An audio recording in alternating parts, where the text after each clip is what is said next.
শেষ দেখা। শাহজুল হক।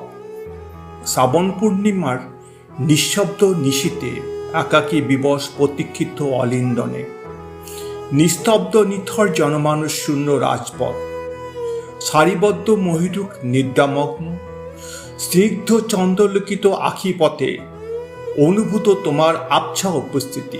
জানি তুমি আছো আমার সন্ধিহানে। অস্পষ্ট আধারে খুঁজে পেলাম তোমার কোমল পরশ। বললাম পাশে বসো। তুমি বসলে, হাত ধরে মুগ্ধ নেত্রে তোমাকে দেখলাম অবিচল দৃষ্টিতে। মৃদুস্বরে শুরু করলে তোমার জীবন কথা। একনিষ্ঠ আগ্রহে শুনলাম তোমার অব্যক্ত ব্যথা। আবিষ্ট কণ্ঠে বললাম, চলো মেঘ ভরে ভাসি। তোমার প্রসারিত হাতে হাত রেখে পাড়ি দিলাম অসীম দিগন্তে। খণ্ড মেঘের ছায়ে বসলাম উভয় একান্তে। কত যে এলোমেলো, কত কিছু গোছালো, কিছু না বলা কথা। স্নিগ্ধ আবেশে তোমার কোলে মাথা রাখলাম। আমার অবিন্যস্ত চুলে তোমার আঙুলের স্পর্শ। সময় থেমে গেল অনির্দিষ্টকালে।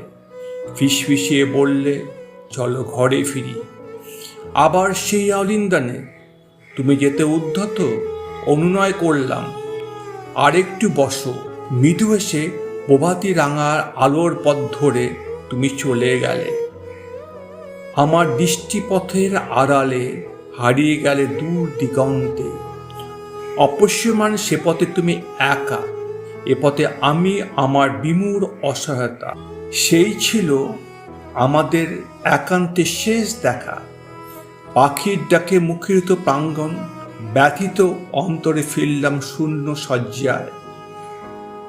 তোমাকে কাছে পেয়ে আবারও হারালাম, তোমার কাছে আরও একবার হারলাম। তোমার অদৃশ্য কোলে মাথা রেখে আবার নিশ্চিন্তে ঘুমালাম।